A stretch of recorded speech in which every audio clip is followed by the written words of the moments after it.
나, 만석은 60평생 흙에서 발을 떼본 적이 없는 농부였다. 사람들은 흙을 정직하다고 했지만 그 정직함이 내 가족의 배를 채워주지는 못했다. 벼농사와 과수원 모두 흉년이 이어지던 해, 19인 이노기의 대학 등록금, 고지서와 순영의 낡은 옷가지를 보며 나는 무너졌다. 52의 나이에 나는 수백 년간 이어져 온 흙의 무게와 가장으로서의 자존심을 모두 버리고 아내 순영과 외동딸 이녹을 데리고 서울로 상경했다. 서울 변두리, 햇빛 한 줌 들지 않는 반지하 단칸방. 시골의 넓은 마당과 시원한 바람 대신 벽에 핀 곰팡이 냄새와 밤새도록 들리는 윗집의 소음만이 우리를 맞았다. 아내 순영은 내색하지 않았지만 그녀의 눈빛에는 흙을 떠나야 했던 나에 대한 무건의 비난이 서려 있었다. 나는 그녀의 그 비난을 피하기 위해 새벽부터 밤늦게까지 공사 현장에 자벽부 일을 했다. 그러나 일당은 늘 턱없이 부족했고 이노기의 책값조차 감당하기 어려웠다. 나의 어깨는 짐에 짓눌린 것이 아니라 나약한 가장이라는 절망감에 짓눌리고 있었다. 나도 일할게, 여보. 어느 날 저녁 아내 순영이 조심스럽게 꺼낸 말이었다. 나는 펄쩍 뛰었다. 내가 살아있는 한 아내를 고생시킬 수는 없다는 낡은 자존심 때문이었다. 그러나 순영은 단호했다. 당신이 밖에서 땀 흘리는 동안 나는 여기서 곰팡이 냄새나 맡고 있어야 해. 이녹이 뒷바라지는 누가 해? 우리, 이제 도시 사람이야. 돈이 곧 자존심이야. 그녀의 말은 내 심장을 칼로 후벼 파는 것 같았지만 나는 반박할 힘이 없었다. 다음 날 순영은 동네 어귀의 작은 이발관에 면접을 보러 갔다. 그 이발관은 낡고 허름했지만 간판에 희미하게 켜진 네온사인 불빛이 왠지 모를 퇴폐적인 기운을 풍기고 있었다. 나는 순영에게 물었다. 거기서 뭘 한대? 순영은 담담하게 대답했다. 면도도 하고 손님들 머리 감겨주고 어깨 좀 주무르는 일이지. 괜찮은 곳이야. 나는 그녀의 말을 의심하지 않았다. 아니, 의심할 용기조차 없었다. 그저 돈을 벌어오겠다는 아내의 헌신에 감사해야 한다고 스스로를 세뇌했다. 순영은 그날부터 이발관으로 출근했다. 처음 며칠간은 밤 9시 이전에 돌아왔고 지친 기색이 역력했다. 나는 그녀를 안쓰럽게 여겼다. 하지만 2주일이 지나자 그녀의 얼굴에서 피로 대신 묘한 활력이 느껴지기 시작했다. 그녀는 낡은 작업복 대신 몸에 딱 맞는 빨간색 유니폼을 입고 나섰다. 평소에는 거들떠보지도 않던 짙은 화장을 하기 시작했고 시골 촌뜨기였던 그녀의 말투와 표정에는 도시의 습성이 묻어나기 시작했다. 내게서 멀어지는 그녀의 속도가 느껴졌다. 오늘도 늦어. 이녹이 밥은 먹여야지. 내가 조심스럽게 물었다. 순영은 거울을 보며 립스틱을 바르다가 대답했다. 나 말고도 해줄 사람 있어. 당신이나 이녹이나 알아서들 잘 먹어. 나 없어도 집 잘 돌아가잖아.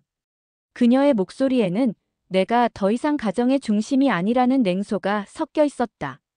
나의 존재는 그녀에게 이제 방해물이 된 것이다. 순영의 외박이 잦아지기 시작했다.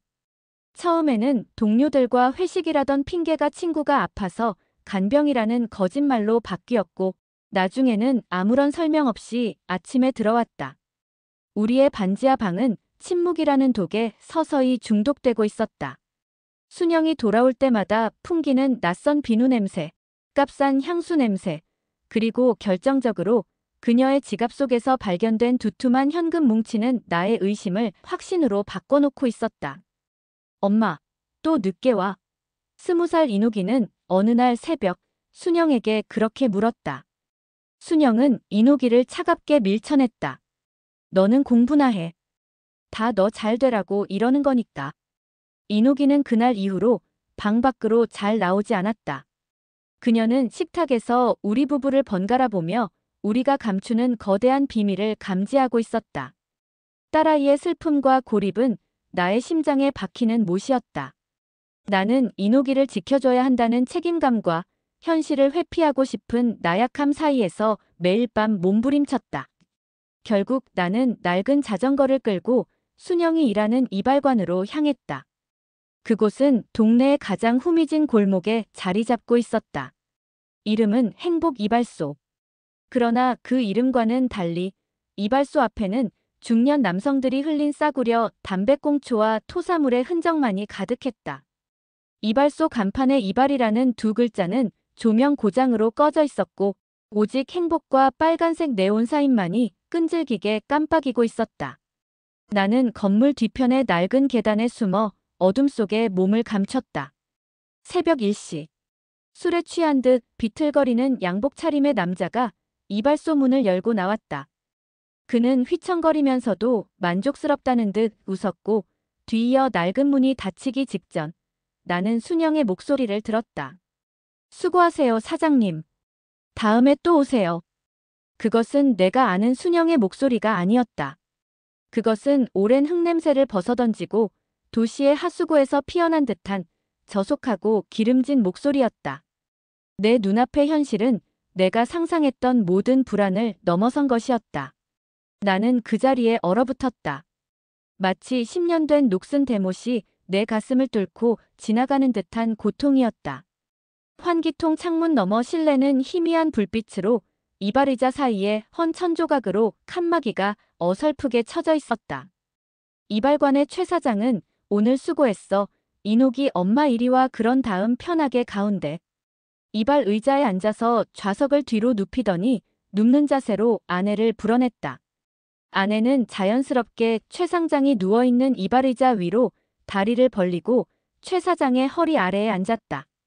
멀리서 자세히 보이지는 않았지만 분명히 치마 속 팬티를 내리고 있었고 그와 동시에 최 사장도 바지를 내리는 것이 보였다. 아내의 간드러진 교성 섞인 아양이 들려왔다. 그러곤 아내는 조금씩 엉덩이를 들었다 내렸다 상하 운동을 하고 있었다. 최 상장은 누운 상태에서 아내의 흰 젖가슴을 만지면서 성행 위에 몰두하고 있었고 아내의 엉덩이 운동은 속도를 더해가 절정을 치닫고 있었다. 나는 더 이상 볼 수가 없었다. 아내의 이런 치정은 상상도 못했던 터라 어찌할 바를 모르고 있었다. 나는 생각했다. 내가 좀 더 치밀하게 증거를 수집해서 반드시 아내의 외도를 복수하기로 마음먹었다. 두 주먹이 불끈 쥐어졌다. 며칠 밤을 숨어 지켜보면서 나는 순영의 타락을 더 자세하고 리얼하게 목격해야 했다. 그곳은 이발소가 아니었다. 면도와 머리 감기, 어깨 주무르기는 금지된 유희의 전초전일 뿐이었다. 나는 낡은 창문 틈 사이로 순영이 남자들에게 몸을 주무르게 하고 웃고 그리고 금지된 방으로 사라지는 모습을 보았다. 내 아내가, 내 딸의 엄마가 하루에도 여러 명에게 몸을 파는 일을 하고 있었다. 나의 심장은 증오와 모멸감, 그리고 가정을 지키지 못한 나 자신에 대한 끔찍한 자기 혐오로 뒤범벅되었다. 나는 돌아가서 순영을 폭행하고 그 더러운 돈을 불태우고 싶었다. 하지만 그럴 수 없었다. 내 아내 농부 만석은 복수의 명분을 찾았지만 도시의 패배자 만석은 이노기의 등록금 때문에 입을 닫아야 했다. 나의 복수는 순영을 파괴하는 대신 나의 영혼을 잠식하는 방식으로 진행되었다. 진실을 확인한 후 우리 부부는 단 한마디의 대화도 나누지 않았다. 반지하 방은 마치 지뢰밭처럼 변했다. 순영은 돈을 벌어왔지만 나는 그 돈을 만지는 것조차 역겨웠다. 그 돈은 치정과 불륜의 냄새로 가득 찬 피 묻은 돈이었다. 어느 날 저녁 이노기가 순영에게 물었다. 엄마, 왜 아빠랑 말 안 해? 아빠가 잘못했어. 순영은 담배 연기를 내뿜듯 한숨을 내쉬며 대답했다. 내 아빠는 아무것도 몰라. 그냥 혼자 고집 부리는 거야. 이노기는 나를 보았다. 그 눈빛에는 연민과 공포가 뒤섞여 있었다. 나는 이노기의 그 눈빛을 견딜 수 없어 고개를 돌렸다. 나는 딸에게 순영이 벌이는 끔찍한 일을 말해줄 수 없었다. 그 사실을 말하는 순간 이노기의 순수한 영혼마저 파괴될 것 같았다. 나의 침묵은 이노기를 지키는 마지막 방어막이자 나의 나약함에 대한 증명이었다. 나는 복수를 계획했다. 나의 분노는 순영뿐만 아니라 최 사장이라고 불리는 이발소 주인을 향했다. 나는 낡은 낫을 꺼내 조심스럽게 갈았다. 시골에서 가지고 온 흙냄새가 밴 유일한 도구였다. 나는 최 사장을 살해하고 그 더러운 이발소를 방어하려는 근친상간적인 망상에 사로잡혔다. 이 망상은 순영의 몸을 더럽힌 최 사장을 죽임으로써 가부장적 소유권을 되찾으려는 심리적 근친상간의 표현이었다. 나는 매일 밤 술을 마시고 낫을 들여다봤다. 낫의 날카로운 빛 속에는 나의 무너진 가정과 노년의 외로움이 투영되어 있었다. 나는 순영에게서 잃어버린 인간적인 욕망을 최 사장의 피를 보는 것으로 채우려 했다. 폭력은 나의 마지막 남은 남성성을 증명하는 유일한 수단이었다. 복수 직전의 어느 밤, 나는 순영에게 마지막으로 물었다. 왜 그랬어? 나를 버리고 이노기를 버리고 왜 그렇게까지 해야 했어? 순영은 무너진 표정으로 나를 바라봤다. 당신은 몰라. 매일 흙만 파던 당신은 몰라. 도시에서는 돈이 없으면 인간 대접도 못 받아. 나는 나를 팔아서라도 이 지옥 같은 반지하에서 벗어나고 싶었어. 당신이 나를 지켜주지 못했잖아. 당신의 그 고고한 자존심이 우리를 이렇게 만들었잖아. 순영의 절규는 나의 모든 실패를 적나라하게 드러냈다. 그녀의 불륜과 타락은 나의 무능력이라는 뼈아픈 진실 위에 세워진 복수극이었다. 순영은 나에게 복수하기 위해 자기 자신을 팔았고 나는 그 복수 속에서 나의 존재 가치를 잃었다. 이것이 바로 우리가 함께 만든 가정의 붕괴였다. 그날 밤 나는 이노기가 자는 방문 앞에서 서성였다. 이노기는 다음 날이면 대학을 졸업하고 취업을 위해 멀리 떠날 예정이었다. 나는 딸의 미래를 위해 이 모든 진실을 묻어두어야 할지 아니면 이 가정의 악취를 이노기에게까지 물려주지 않기 위해 모든 것을 폭로하고 순영과 최 사장에게 피해 복수를 해야 할지 결정해야 했다. 나는 최 사장의 이발소 주소를 적은 쪽지를 쥐고 낫을 들었다. 나의 몸은 분노로 떨리고 있었지만 발은 쉽게 움직이지 않았다. 나는 문득 흙을 버리고 상경했던 그날의 내 모습과 지금 내 손에 들린 낫의 냉기를 비교했다. 나는 주저하지 않았다. 나의 절망은 더 이상 침묵을 감당할 수 없었다. 내 안의 농부 만석, 그리고 무너진 가장 만석이 동시에 외쳤다. 모든 것을 폭로하고 파멸을 선택한다. 새벽 2시. 행복 이발소는 네온사인 불빛 아래 끈적한 침묵만이 감돌고 있었다. 나는 낡은 자전거를 골목에 버려두고 낫을 단단히 움켜쥔 채 뒷문으로 향했다. 문은 예상대로 잠겨있지 않았다. 안에서는 담배 연기와 함께 싸구려 술 냄새가 진동했다. 최 사장은 긴 의자에 누워 텔레비전을 보고 있었다. 그의 얼굴은 피로와 탐욕으로 번들거리고 있었다. 누구야? 영업 끝났. 내가 낫을 휘두르는 순간 최 사장의 눈빛은 공포로 가득 찼다. 낫은 그의 어깨를 깊숙이 파고들었고 뼈가 으스러지는 소리와 함께 핏줄기가 솟구쳤다. 최 사장은 비명을 지를 틈도 없이 바닥에 쓰러졌고 나는 그의 몸 위로 올라타 낫을 수차례 내리찍었다. 나의 분노는 억눌린 10년치의 모멸감과 배신감을 토해내고 있었다. 피는 나의 얼굴과 옷에 튀었고 나의 손은 뜨겁고 끈적한 치정의 피로 물들었다. 나는 그 피 묻은 낫을 보며 마침내 잃어버렸던 남성성을 되찾았다는 끔찍한 해방감을 느꼈다. 이 피는 순영의 몸을 더럽힌 대가이자 내가 이 가정을 지키지 못한 대가였다. 내 아내에게 손댔지. 내 딸의 엄마에게 더러운 돈을 주고 내 더러운 손을 댔지. 나는 광기에 찬 목소리로 반복해서 외쳤다. 최 사장은 신음하며 바닥을 기었고 나는 그의 주머니에서 현금 다발과 순영의 빨간색 유니폼 조각을 꺼내 바닥에 던졌다. 유니폼 조각에서는 여전히 낯선 향수 냄새가 났다. 나는 이 모든 것을 짓밟고 낫을 최 사장의 가슴에 꽂아둔 채 이발소를 나왔다. 나의 복수는 살인이라는 최악의 형태로 완성되었다. 나는 피투성이가 된 채 비틀거리며 반지하 집으로 돌아왔다. 새벽 3시. 순영은 거실에서 짐 가방을 정리하고 있었다. 그녀는 돈이 되는 대로 이노기와 함께 이 도시를 떠나 새로운 삶을 시작하려 했던 것이다. 나를 본 순영은 얼굴이 하얗게 질렸다. 당신 피피가 왜? 나는 그녀의 말을 무시하고 침묵했다. 내 눈빛은 이미 모든 것을 알고 있다는 경멸과 분노로 가득 차 있었다. 나는 거실 중앙에 피 묻은 낫을 내던졌다.